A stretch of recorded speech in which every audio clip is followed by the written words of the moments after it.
Podcast. I'm excited that you are here, and we are actually in my breakfast nook in my kitchen today, having a conversation with a sweet friend of mine, Brooke Seabright. Brooke and I met just recently, just a few months ago. We met at an event here in our town, and she runs a prayer house here in Lebanon, the Lebanon House of Prayer. And she and her husband are from Indiana and moved here about 6 years ago. And I wanted to bring her on because I want you to hear her story. They are shifting this city, they are shifting this region for the gospel, and they do things that are a little bit out of the box, which I absolutely love. So, without further ado, y'all, please help me welcome Miss Brooke to the podcast. So, welcome. Thank you for having me. I'm gonna just get comfortable and move my leg around. Y'all know how I am, and I have a piece of hair sticking out soon. That's okay.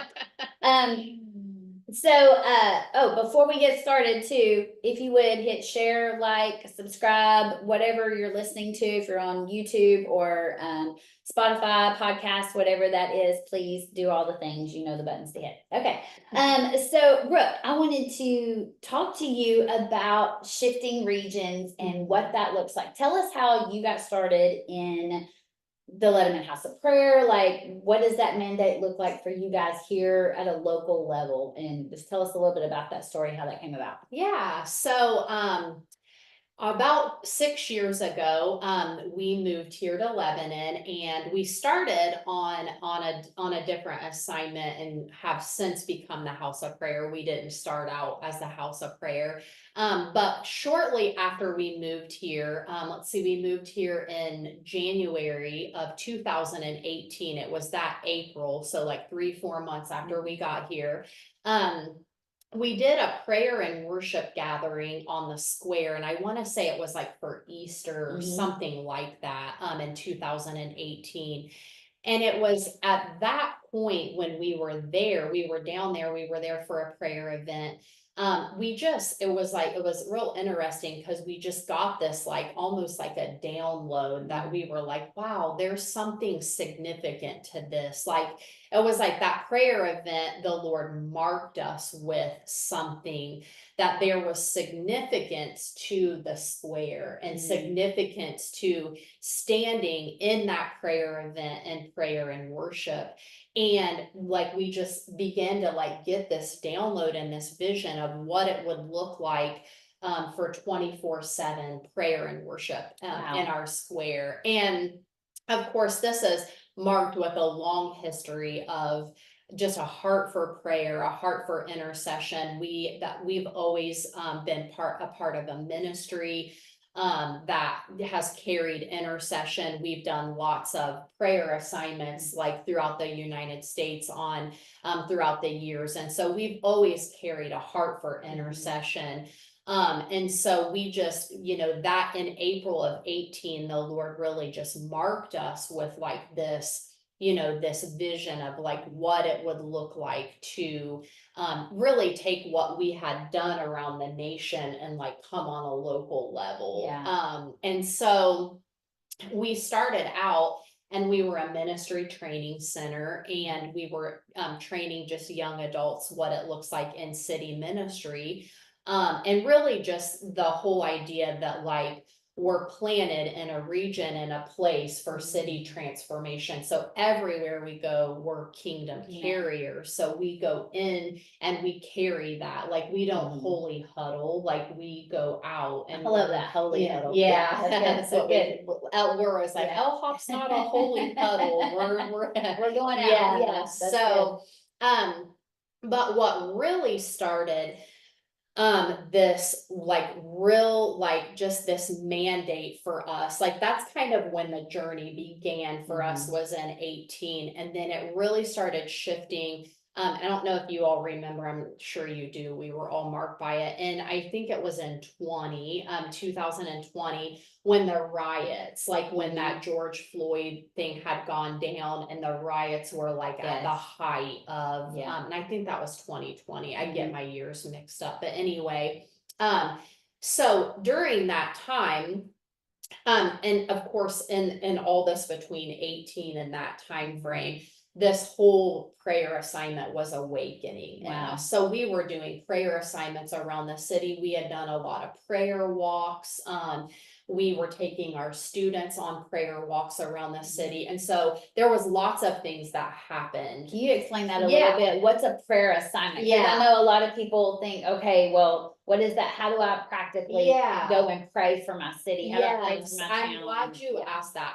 I like to share this with people as I talk about it, so I'm glad you Mhm. said that. And I like when I go, people ask that, Yeah. because I think what happens is so many times you don't do it because you don't know how. Yeah. And, you know. We're not and practically taught that in the exactly, church. We're taught to yes. come in and to pray among the church, and then no one ever teaches you how do you actually take it outside the walls, Yes. outside your holy huddle. I'm Yeah. feeling that. How do you take it outside of the holy huddle and actually implement it in your town? So what does that Yes. look like? Yeah, so what we began to do is we had a lot of students that were just like, you know, worshipers. So we would have them, like, we would say, hey, let's meet at the Speedway gas station. Let's huddle up, and then we're gonna pick a couple just sections of town, and we're just gonna like lead out in some worship, bring your guitar, and then we're just gonna pray, and let's just walk some of these sidewalks, and let's just, and so we actually started over by Love's Way and Temple Baptist, like that whole section,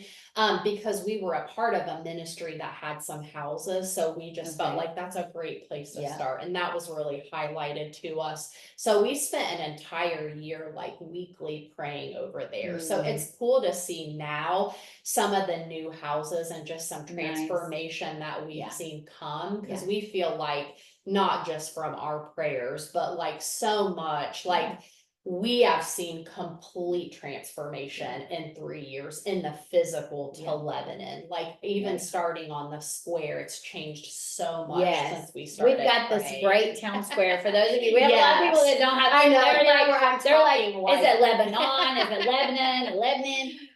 So where we live, there's a great little, it's a historical town square. I mean, it looks just like a storybook. I mean, it's just, it's great. But that is, it is an area that has been revitalized in the last few years. It had gotten really run down. It used to have some old antique stores and things like that on it. So now new restaurants are coming in, boutiques, and it's really becoming, it is the hip place now in Lebanon to be able to be stationed. And so that's, all that's happened since you guys have been here.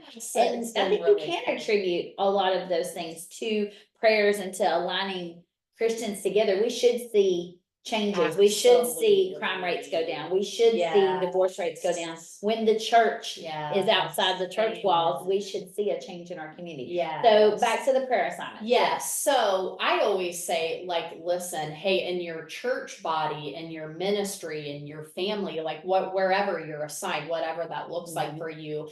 I always say, find one or two that have a burden for prayer, like one or two that have a heart. I mean, that's all you need. Like, find a couple that have a heart for this.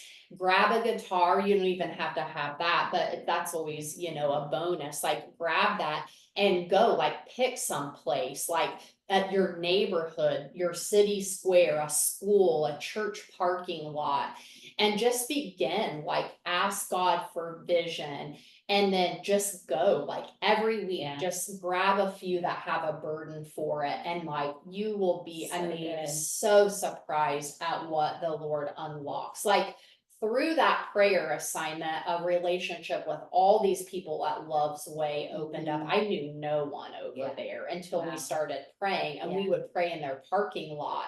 And one day, Pastor Johan, the pastor there, came out, and I met him, and he felt just a call to sow in financially to what we were doing. I mean, it was powerful. So anyway, all this assignment opened up. We were picking up trash, like we were. I mean, there were needles, like that's that's can be a rough place over there, which it's not going to be. I'm believing it's going to have complete transformation, but we would take trash bags. That's the other piece that we would do on top of just taking our guitar and just worshiping and praying. Like, we would pray over people that we would meet on the sidewalks, and then we would just take a trash bag and we would just begin to pick up trash. And so it's as simple as that. Like That's you beautiful. will be, it's so practical, and you would be so surprised Mhm. at what the Lord opens up. So I always say the first step is find one or two with that have the burden with you and go. Like Yeah. just pick a spot Mhm. and see what the Lord does. The Like, hardest thing is that first. it is. It's that first one, It right? is. It's that ripping off of the Band-Aid. It's It that first is. time that you go and you pray, you know, and getting Yes. past that. Did you guys come up against any resistance? Were there people that were like, what are you doing? Or especially when you got like in town and around businesses? Not really. Yeah. Maybe a little bit, especially when we moved so we transitioned from prayer walking the neighborhood to actually having a place on the square. And that's Mhm. what I wanted to go back to when we really got the mandate in 2020 with the George Floyd thing, because that will transition Yeah. from how we move from prayer walking neighborhoods to actually having a spot on the square. So during the height of those riots, we got a call. We were just sitting around my house one night, and there was a group of us. We had like just a community gathering, and so we had several of our people over at the house. And I got a call from one of my friends whose son, she actually lives in Texas, but her son is on the Lebanon Police Department. And we got a call and said, hey, I know you guys live in Lebanon, and my son is calling, like basically asking for prayer. Like the Lebanon Police Department, they're on high alert. There's a high concern. There's a talk of rioting. They're going to burn the square down. I mean, there was just there were lots of threats coming into this. Was like, you know, at the height of this thing. And so it was just crazy because all of a sudden we just felt the presence of the Lord. As a matter of fact, I think we were playing cards. It was like it was just a casual night. Like we had dinner, and we just like, it was like this like holy just like presence came into the kitchen. And it was like we were all just like kind of in one accord, like not on our watch. Like this will not happen in our city. Come on. And so I rallied up the troops that were at my house, and then I sent out a text message, and I still have the pictures because they're just powerful marking moments. But I sent out this mass text, and I just said, hey, like there's talk of this in our city, and we've been praying since 2018. And this, like, we're watchmen on the wall, and we have an assignment, and this cannot happen. And so I sent out this text, and like 25 people show up to the square that night. Wow. And it was powerful. We had a couple people bring their guitar, and it was like, LaToya, it was like an Old Testament battle, because on one side of the road, there were all these protesters, and they were holding up signs and like all these obscenities. And I mean, it was like, and so they were shouting, and then we were on the side, we were in front of the Nettie Jacobs cabin on that sidewalk. Wow. And it was like we were praying and worshiping, and then they were shouting, and we were praying and worshiping. And it was like this back and forth. And you could feel it was like an intense battle for territory.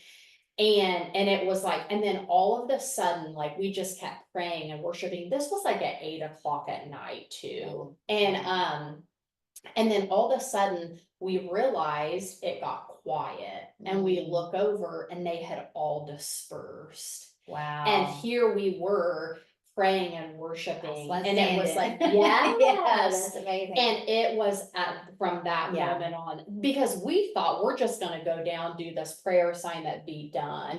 And it was in that moment, that night, that the Lord marked us with a mandate that we were to be watchmen on the wall for our city. And so for 3 solid years from that night, we prayed every single week on Tuesday at that station. Wow. And we prayed outside. We had to get permission from the police department. And they gave us permission to be there. We had to up it, we had to renew it every year. And the premise was as long as we were not blocking any business, which Mhm. that's a public sidewalk and there's no, you know, right there in front of that cabin. And so every year for 3 years, and then this year, the Lord started stirring for us to jump around to different churches, which I had shared a little bit with you. So we go around to churches and pray and worship. We felt like the assignment to come off the square, like after 3 years, that was done. And then we transitioned. And now for the last year, we've been joining other churches, going to their places and Wow. praying and worshiping Wow. together. So it kind of moved from like us having that stationed and now like, let's pull other people in. That's amazing. And then the Lord opened up our house of prayer to actually have a location. And so we've been up in that spot. This is our 3rd year up in our spot. So after praying for the square and like really contending for that territory, then the Lord made a way for us to actually have a place up there, which was a fight, and has been a fight because it's a whole zoning issue that houses of prayer, places of worship are not supposed to be zoned to be allowed on the square. And they've pushed a lot of churches and those types of gatherings out. So it's been favor from the Lord. And I feel like we've contended to be able to stay there. And the Lord has gone before us and really fought. So, so we have, our house of prayer there, which has prayer and worship going on every day in the morning and evening. We have different slots and we have different worshipers and intercessors that come in. And so there's intercession and worship going on. That's beautiful. Up there. That's beautiful. And you have people from all different walks of life, all different denominations coming in, and so you're unifying over praying for our city. What when you said there was like this sense of ownership for your city, I think so many people sit and they think, you know, well, what can I do? What you know, what can one person do? Or you know, which you've already addressed, that of finding another person, you know, all of that. The other side of that coin is you have people that are overly zealous or don't know what you should and shouldn't do when doing especially territorial warfare. So what are some warnings or some guidelines you would give to the super zealous folks in that and gaining territory? Because we do feel a sense of responsibility for where we live, and we should. That's kingdom. We should be shifting the region that we live in, but sometimes we can step out in ways that don't benefit absolutely the kingdom. So what would you say to those people?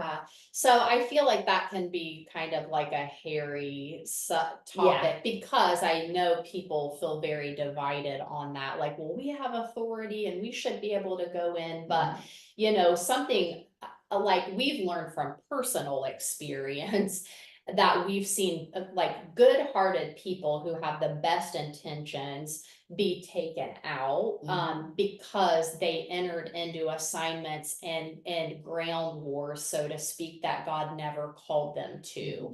And so one of the things that we have learned the most is that like if we just like we stay focused on exalting Jesus, then it's like he shows us very clearly the battles to go into and the battles not. And I think that's super important that he has to be exalted first. Like we're not going in to tear these things down, although I do feel like that's a piece and that does happen, because when he's exalted, there's room there, everything else has to go. And so in the process, everything else is being driven out. But one of the things for us is that we learned, because we have had territorial assignments and different things that the Lord has given us, but this is the most important key with that. One, it has to be 100% spirit led, and it always has to be a team.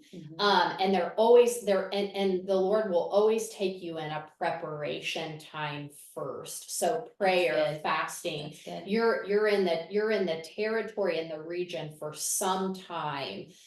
where there's investment there, like you're linking with other people who are seasoned. That's a huge Yes. piece, as linking with people who are seasoned and trained, that you're not just going in zealously cutting off the heads of all kinds of Right. principalities. Right. But you're going in with prayer and fasting, you're going in with a team, you're going in with strategy, you've spent a lot of time in the region, you're linking with seasoned people. And so I do believe that it can be part of the assignment, but there's strategy to it. Yes. And there's a blueprint, and we don't just go in, tearing stuff Right. down. And we don't teach our people that either in the prayer room. Like, the Lord has been very clear to us, like, when he's the center, like, we keep him at the center. Amen. And he teaches us the strategies to know what to pray. And he's highlighted from 18 to 24 now, he's highlighted so many things in our city that we've been able to pray into and go after by assignment. And that's super important. Yeah, I think when the Lord, because the Lord has given us whatever the proper word is there. He has given us authority and dominion. Yes, Absolutely. And we are assigned territorially to this region because we live here. Some of us were raised here, that type of thing. So there is authority that comes with location and placement, right? But there's also authority and provision in the spirit, and that's where you have to wait to get that okay from the Lord, because it's the same. I've told you guys, it's just the same as when you get a prophetic word for somebody. Just because you have a word or an insight, some word of knowledge, doesn't mean you have to speak it to that person right then. It means maturity means that you hang on to that you see, Lord, are you showing me this so that I can pray for them in a certain way? Are you showing me that they're struggling with this so I can speak life to them? Like, why did you show this to me? It wasn't just to make you feel good because you had a word so you could give to somebody. There's a reason behind that. So it's the same thing with territorial and prayer assignments. I think it's that I have the authority to do whatever the Lord tells me to do. It's that second part. I have the authority to do whatever assignment has been given me, but just because I can doesn't mean that I should. Just because I can do something doesn't mean that that's my assignment. So we have to use wisdom with that. I love that, and I love the partnering together, making sure that you're with seasoned people that are in the territory. Now, I did have an experience where I've had a couple of experiences where we were in the land and the Lord gave us specific prayer assignments, but we were linked generationally to that land for different reasons. And it was definitely not anything that was prepared ahead of time. It was just, we were in this moment. My mom and I, one time, were driving from Tennessee to Mississippi to go minister. We were heading into the county that she was from, that she was born in. And we were going through the county I was born in, and we were on the Natchez Trace, and we pulled in to use the restroom. And when we looked up, the place where we were was called Witches Dance. And I read the sign, and it said that witches gathered there and that they did their ceremonies, and that there was a place where the grass didn't grow and all this stuff. And so I felt a quickening in my spirit of, you are a daughter of this land, and you need to speak blessing over this land. This land is not cursed to not grow grass. This land is not cursed. And so my mom was using her. She came out of the restroom, and she's like, "What are you doing?" And I'm out walking around with my shoes off, and I'm like walking around praying over the ground, and I went into our frontline group, and I'm like, "Guys, this is how you pray over the territory." And I just started, I was like, I just been blessing over this. And I wrote the reverse because I was a daughter of that land, and it wasn't anything I had prepared for. But I didn't go in there trying to break down principalities and powers over that area. And I wasn't looking for it. And that was an assignment that got downloaded to you, and you had, I don't want to say buy-in, but like you were a native to that land. And so, absolutely. And it's interesting, something like, I'll use an example of some things that we've seen here, if that's Mhm. Yes, okay. please. I don't know. I won't go into a lot, but one thing, of course, the Lord has really highlighted to us over the years is just the heaviness of witchcraft, but it's very hidden Mhm. because we're in the Bible Belt. Yes. And so but there have been so many pieces to the puzzle, just the Masonic stuff and the good old boy system Yes. and this stuff that just runs so deep, that's infiltrating, that we've just accepted because Mhm. like that's part of the culture, that's what you do in the South, and you know, all this kind of stuff. And we've kind of just gone with that. But the Lord, it's like been like a puzzle. Mhm. Like he'll give us pieces when we're not looking for it. Yes. An example of this is we were in a time of like really the Lord was highlighting a lot of this witchcraft to us and ways that it's operating. And one of the things that the Lord like we had these two guys that were going and they were doing just a paint job. Mhm. And it was at this church, and I of course won't say any names or anything like that. It was at this church here in town. Mhm. And there was an animal sacrifice on the property, and they Wow. happened to come upon it. And these two guys from Yeah. LHOP Yeah. were assigned this paint job, and they were there for a paint job. Yeah. And they stepped away to grab something. There was like this wooded area, and they stepped back on the property up upon an animal sacrifice. Wow. That was Yeah. happening, that some witch had put on a church property. And it's like, that Yeah. doesn't happen by accident. No. Two LHOP people show up to do a Exactly. That paint was an job. assignment. Yes. That was an assignment. And yes, Yeah. and so it's like, there's pieces to the puzzle, Yeah. like God's like, I need you to see this. Mhm. And not so we can get into this ground war and start Right. going, but like, I need you to see this. And Yeah.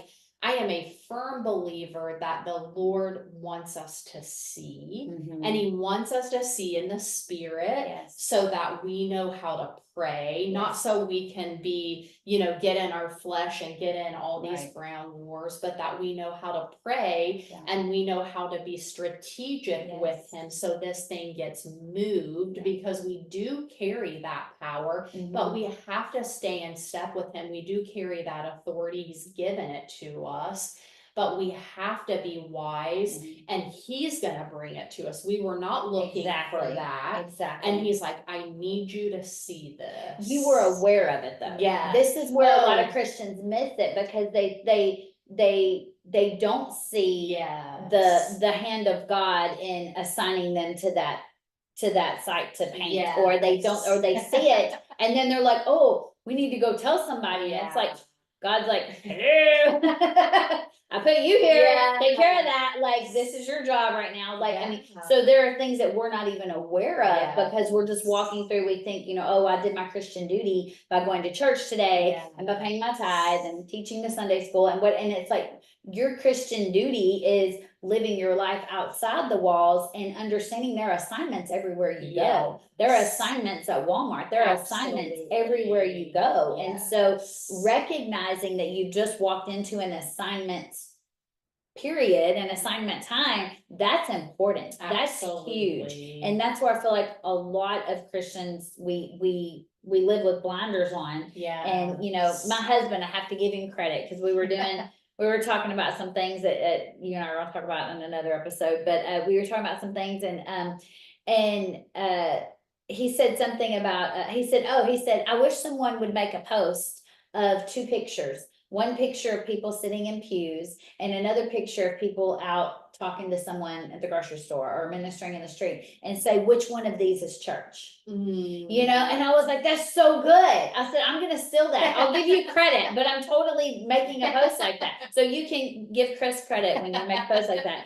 But it's because we think of church as one thing, and really it's not about the building, it's about us being the body where we are. And your guys recognize that moment of, hey, we've been placed here for this reason, that to intercede here and to interrupt the plans of the enemy on this land, you know, because the land has to obey whatever's spoken over it. I don't know if y'all know that, read the book Speak to the Earth by Dr. Francis Miles. I know it's one of my favorites, but the earth has to obey whatever's spoken over it. So if a curse has been spoken over it, it has to obey that until a superior voice in the Son of God, in a Christian, comes along and breaks that over the land and speaks blessing over it. So we have authority over that, and that's what your guys recognize that day. Yes, So and I believe the Lord has shown us those different things, like as we've just learned history about Lebanon and history of this region, because neither one of us are native to here.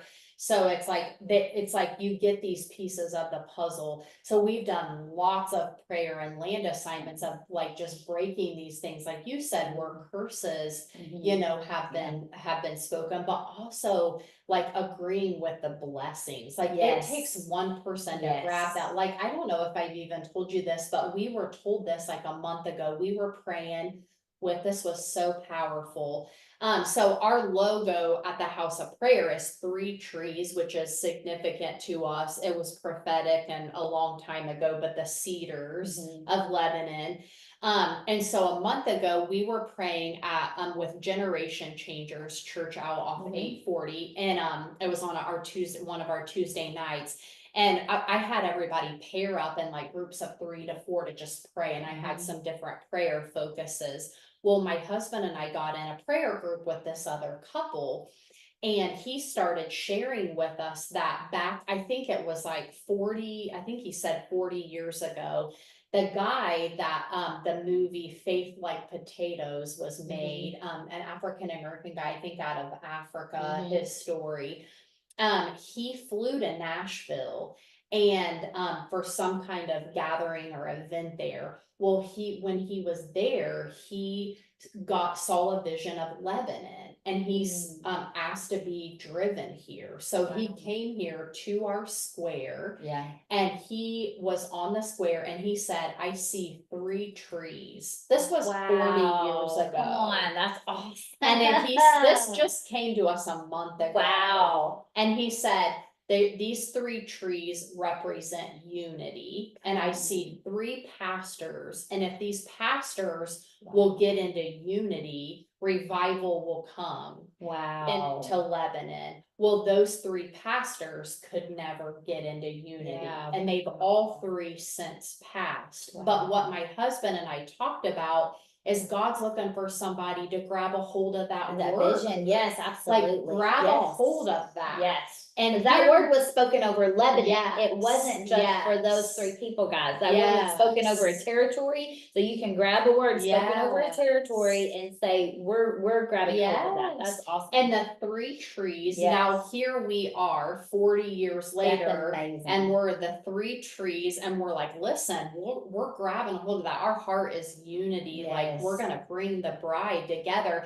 And we've continually broken the curse over our city that churches won't work together, and we're up against a fight and all that. I'm like, no, like I am not agreeing with that word anymore over this. I feel like that's been a curse spoken that pastors and churches cannot work together.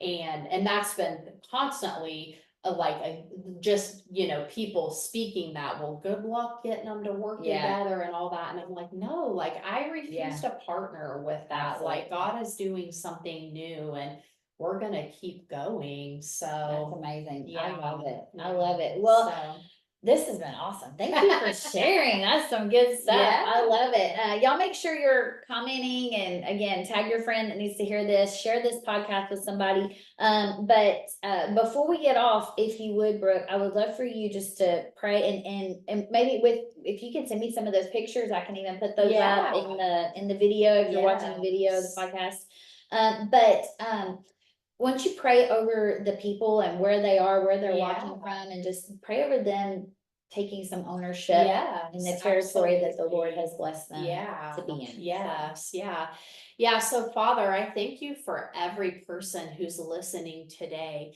And Father, I thank you, Lord, for the ones that you have placed in these regions. And Lord, I even see, Lord, right now that there are some who have questioned, like, really, Lord, here, like, of all places, And so, Lord, I pray, God, that even today, Lord, when these listeners hear this, that God, you would begin, Lord, to give ownership, that God, that people would step up and say, this is my city. And I give you permission, Lord, to give me a heart and a love. Like this may not be the Yes. place that I chose first for myself, but Lord, I am placed on assignment. And so I give you permission, Lord, to give me a heart and a love for where you have placed me for such a time as this. And so, Lord, I pray, God, that you would give these listeners, God, these people, Lord, just the kingdom blueprints, God. I pray you would send them, God, the like-minded people to just link with them that have a like vision, God, for intercession, for worship, God. I pray, Father, for those kingdom strategies, Lord. I just break off, God, any kind of delay or this is too complicated or I don't know how to do this. And Lord, I just pray a boldness and a courage to be released, Lord. Yes. That God, this is easy with you, Father. When you are in it and you speak, God, it's like the pressure is broken off and we just to get to respond to what you are speaking. And so, Lord, I pray a boldness and a courage, God. I pray dreams and visions to come alive. I pray for the one or two to come around these people, Lord, and for kingdom explosion Yes. to happen, Lord. Yes. City transformation, Yes. God, that this is not some, God, new apostolic reformation, but this is old. Like Yes. this is how you created, God, Yes. from when time began and you made man. You were looking for partnership. And so, Father, I bless these listeners, Lord, and I thank you, God, for fresh kingdom blueprints in Jesus' name. Amen. Amen. Thank you so much. This has been Yes. awesome. Thank you Amen. guys for joining us on another episode of the Latoya Lackey podcast. And we're going to have Brooke back for another conversation. So you want to make sure and tune in next time. Again, share this with a friend. If you want to find out more information about our ministry, go to latoyalackeyministries.com. And you can also partner there. Your monthly partnership or one-time gift